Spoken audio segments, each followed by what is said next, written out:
Bueno, entre las derivaciones que ha tenido el conflicto de los autoconvocados, sin lugar a dudas que el corte de rutas, el corte de las calles, esto que ha derivado en la ley antipiquete, que después el Ejecutivo terminó vetando algunos de los artículos, tiene, digamos, algunos ejemplos concretos, gráficos, sobre todo el corte de la ruta en la zona de la Puna, en San Antonio de los Cobres particularmente, ha tenido muy fuerte impacto en el sector de la minería. Por eso hemos invitado en el día de hoy para que charlemos a Carlos Ramos, que es el presidente de la Cámara de Minera de Salta, y analicemos un poco esto y bueno, vamos a analizar también, por supuesto, el presente de la actividad minera. Carlos, gracias por venir, muy amable. No, por favor, es un gusto.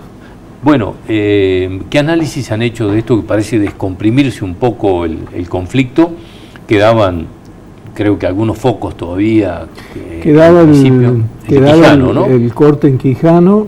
La información que tengo es que se levantó, estuvo presente el fiscal y fiscal federal. El fiscal federal, Villalba, se labró un acta. Se los advirtió por el artículo del Código Penal que pena esto y aparentemente se levantó, pero bueno, ahí estamos. La parte más grave fue lo de San Antonio de los Cobres, sin duda, porque era un corte total que no tenía ningún momento ni tiempo de levantamiento. En Quijano se hacían cortes durante 3 horas y se levantaba 15 minutos, media hora. O sea, había como un alivio en medio del corte. No así en San Antonio de los Cobres, que realmente fue muy delicado, tuvimos muchos problemas. ¿Cuánto tiempo duró ese corte así, digamos, Estuvimos total? 3 días. 3 días. 3 días. ¿Qué consecuencias ha dejado eso? ¿Qué consecuencias ha provocado? Bueno, las consecuencias prácticas en la ejecución del corte fueron que la gente no podía pasar, ni a trabajar ni a descansar los que volvían. Claro, no podíamos hacer los cambios de turno, la gente no podía volver a su casa, a estar con su familia, el cual es un derecho y muy importante. No podíamos llevar suministros, no podíamos llevar combustible, comida a los campamentos, ese es otro problema. Es decir, en la práctica era todo eso. Ahora, yo vengo insistiendo que lo que se produjo en esta oportunidad, cuando el corte es así, total, y no permite el paso, lo que se produce es una desnaturalización de la protesta. La protesta deja de ser contra el empleador, en este caso el docente deja de ser una protesta contra el Ministerio de Educación, por decirlo así, o si fuera de Salud, contra el Ministerio de Salud, y pasa a ser una protesta contra los mismos obreros de otras ramas que pierden la solidaridad y el respeto por el resto de los empleados, ¿no es cierto? Entonces, hemos tenido discusiones muy serias. Todos teníamos mucho miedo que eso desbarranque de alguna manera, de algún modo, que se produzca algún acto de violencia injustificable, porque no querían dejar pasar a obreros que querían volver a su casa. Entonces, sí, estuvimos muy problematizados. ¿Se puede dar un número de la cantidad, por ejemplo, de estos obreros que fueron perjudicados durante esos días? Sin duda que cientos, sin duda que cientos. Hay gente, en varias empresas me dijeron que tuvieron que hacer dormir los empleados que venían con el cambio de turno, los tuvieron que hacer dormir en San Antonio de los Cobres, un lío para encontrar hoteles, lugares donde pudieran dormir. Y muchos camiones esperando para poder llevar provisiones a la Puna. Sí, porque esto además se terminó agravando después con una protesta de los camioneros. Claro, porque aparte hay que ver que no todos los camioneros pertenecen a una gran compañía o a un gran flete, probablemente sea un camionero que tiene 2 camiones. entonces le está produciendo un perjuicio enorme a esa persona, ¿no? Es decir, entonces está el perjuicio de él y hay algunos que se suman porque el camionero pequeño, el de poca envergadura, está protestando desde hace mucho tiempo por el estado de las rutas, que eso le encarece mucho los fletes. Hay compañías que presupuestan mal los fletes, entonces después vienen contra eso ya es un tema comercial, digamos. Sí, porque se complican los temas hasta de los seguros cuando los caminos no están en Claro, condiciones. Ahora, el gobierno de la provincia anunció que a pesar de que es una ruta nacional, en principio así ha llegado a un acuerdo con Vialidad Nacional y el gobierno de la provincia tomaría acción en esto y mejoraría la ruta. ¿Eso qué noticias tienen ustedes? No, se están haciendo gestiones permanentemente para que se invierta dinero, pero lo concreto se está haciendo una parte antes de Chorrillos y después de Chorrillos no se estaba haciendo. Lo que sí se está haciendo es en la 27 con fondos de REMSA, que estamos muy agradecidos por eso, con fondos de REMSA está haciendo todo un sector que lo está haciendo Vialidad de la provincia y también hay un consorcio de mantenimiento de mineras que está haciendo otro tramo. Entonces, bueno, son aportes de mineras, son aportes del Estado provincial que están haciendo todo un sector, pero eso es ruta provincial. Ahora, Carlos, cuando escuchábamos los testimonios de la gente que cortaba la ruta, docente particularmente, caía el tema de las mineras, ¿no? Necesariamente, digamos, algunos latigazos llegaban hasta las mineras y cortaban la ruta porque decían, bueno, pero si este boom de la minera está dejándole y derramando tanta plata a la provincia, entonces la provincia tiene un enorme fondo, una enorme caja con la que puede hacerse cargo de los reclamos que tenemos. Digamos, todo se redirigía hacia la actividad minera, para bien o para mal. Hay un estudio hecho por el Ministerio de Producción de Nación, que está hecho por el Gobierno Nacional, que acredita o certifica que el 83% del ingreso de una minera va al Gobierno Nacional y el 17% va a la provincia y a los gobiernos municipales. Es decir, que los fondos no son tanto para la provincia o los municipios. De todas maneras, sí, y eso sí va al contexto social, llamémosle así, hay mucha actividad de responsabilidad social empresaria. Pero eso va en proyectos encaminados, concretamente, capacitaciones de todo tipo, cursos de todo tipo, porque usted sabe que el primer reclamo, hace años ya, que nos vinieron haciendo las personas, yo siempre digo que en el sector del departamento de los Andes, en los municipios de Tolar Grande, San Antonio de los Cobres, etcétera, o La Capato, Pocitos, no es si minería sí o minería no, es cómo hacemos para que la distribución de los fondos que produce la minería sea equitativa. Entonces, tenemos los monitoreos participativos, las mesas sociales, donde nosotros estamos discutiendo lo que es la responsabilidad social empresaria. Y en eso las mineras estamos poniendo mucho dinero. En eso estamos haciendo planes que están verificados, los presentamos en Secretaría de Minería. Entonces, todo eso son fondos que nosotros derramamos así concretamente, pero lo hacemos en el lugar y como yo le decía, al principio el reclamo era empleo, pero cuando el hombre del lugar estuvo dentro de la minera con empleo en blanco, registrado y demás, decía, bueno, pero yo soy el que menos gana acá. ¿Por qué? Bueno, capacitate. Bueno, ayúdenme a capacitarme. Entonces vinieron las capacitaciones, los cursos y demás. Y después de eso vino otra etapa que es el emprendedurismo. Esto también estamos asistiendo. ¿Qué es el emprendedurismo? Esa persona de Tolar Grande, de Olacapato, de Pocitos, ¿qué es lo que quiere? Formar su propia empresa y ser prestar servicios. Mire, el otro día me encontré, estos son anécdotas de la realidad, me encontré con un muchacho que yo lo conocí hace 2 o 3 años y me decía, ¿se acuerda cuando nos conocimos? Yo hacía seguridad y éramos 2. Hoy tengo 30 empleados. Esto me lo decía hace un par de meses. Y en el rubro seguridad. En el rubro seguridad. Yo en mi empresa particularmente, en la empresa que represento, digamos, o que trabajo, tuve una señora que trabajaba en la parte de limpieza y hoy tiene una empresa de catering. Hoy presta servicios de catering en varias empresas mineras.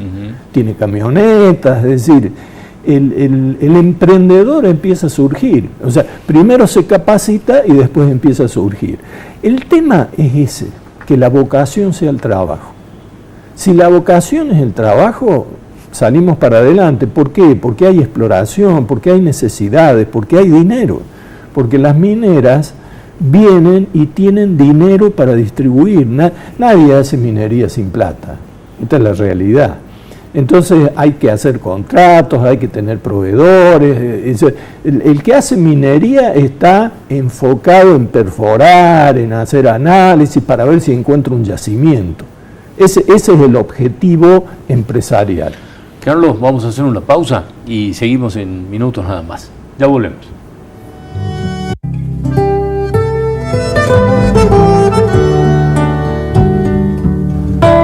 Bueno, estamos analizando un poco la repercusión en la actividad minera de todo este conflicto que ha tenido a Salta en vilo durante prácticamente un mes, y vamos a intentar de paso conocer algunos detalles más respecto de la actividad minera, independientemente de los problemas y las dificultades que ha generado este conflicto. Carlos, sí. Hemos hablado en varias oportunidades aquí con mucha gente de la minería, que hay como un número que es importante respecto de esto que hablábamos hace un rato en la generación de mano de obra, que por cada empleo directo de la minería hay 8 empleos indirectos. ¿Esto más o menos se cumple en toda la actividad minera, en todos lados? Yo no coincido con ese número. Hay algunas estadísticas, por ejemplo, yo he hablado con gente de la minería en Perú y me decía por uno son 4. Yo creo que debemos andar por 3 o 4 que se reproduce. Hay un derrame sin duda importantísimo. Los proveedores hacen una cadena, entonces está el empleado directo, está la empresa que está haciendo contratos y después viene esa cadena de proveedores, el primer proveedor, el proveedor que provee a este y así sucesivamente. De todas maneras, hay como sea, podemos decir que hay un movimiento en dinero indudablemente muy importante. Y Salta llegó porque nosotros hace 10, 12, 14 años no estábamos en el estado de exploración avanzada que estamos hoy. Hoy tenemos una mina de oro ya construida, que es Lindero, que debe estar exportando ya más de $200 millones al año.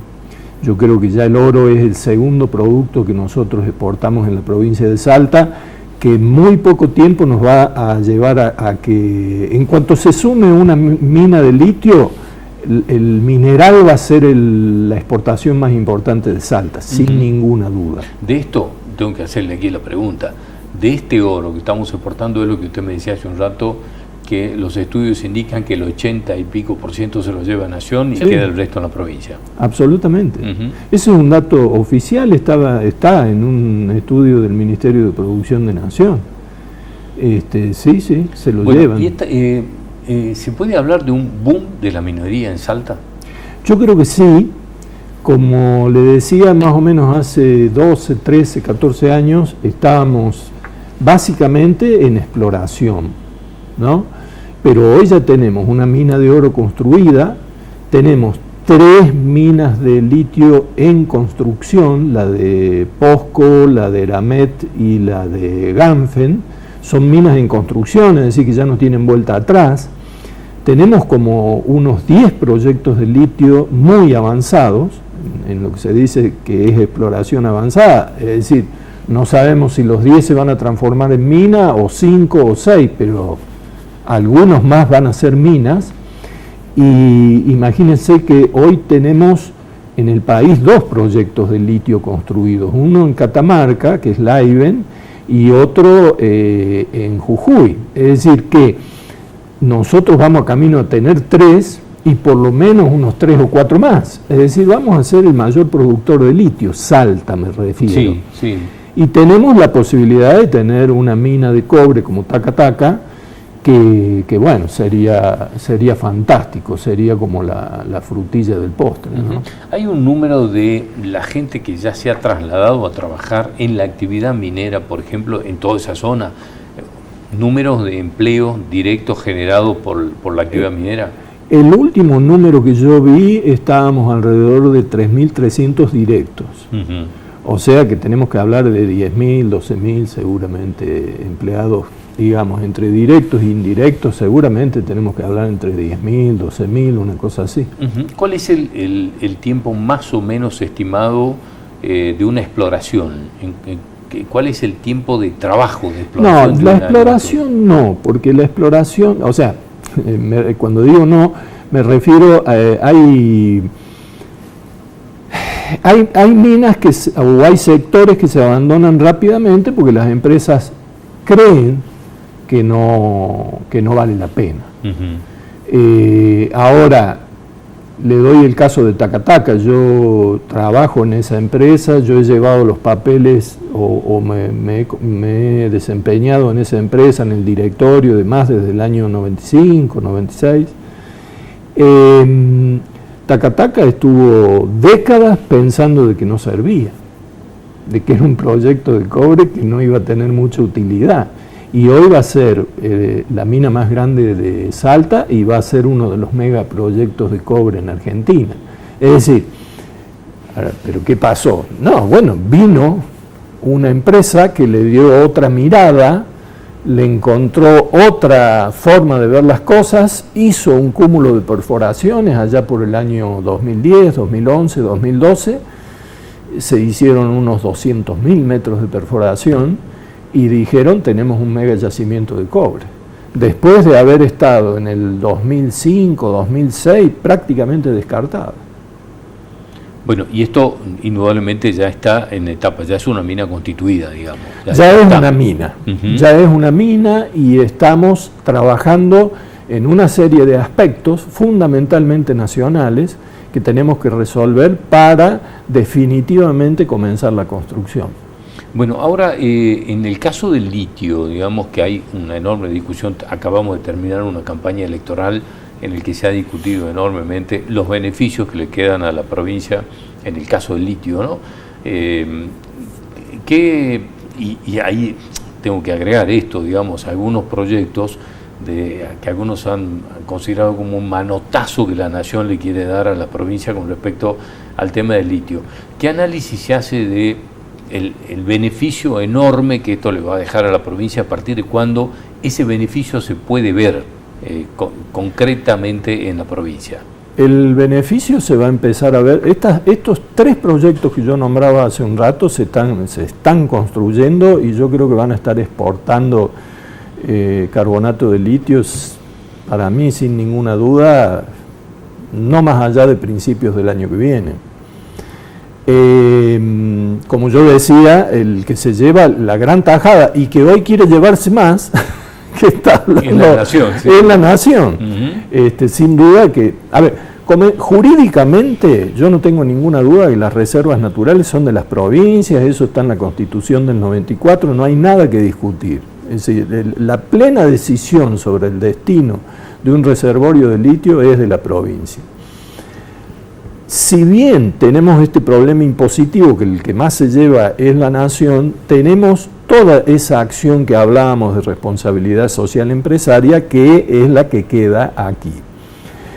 Como hoy se habla, se dice, cosa que no podemos saber si dentro de un año sigue siendo así o dentro de 2 años cambia, que hay un gran margen hoy en el litio que, por ejemplo, no tiene en el caso del cobre. No tendría esos márgenes si pone en marcha una mina de cobre, como se dice, hoy hay un gran margen en el litio, la provincia está negociando algún extra en las regalías.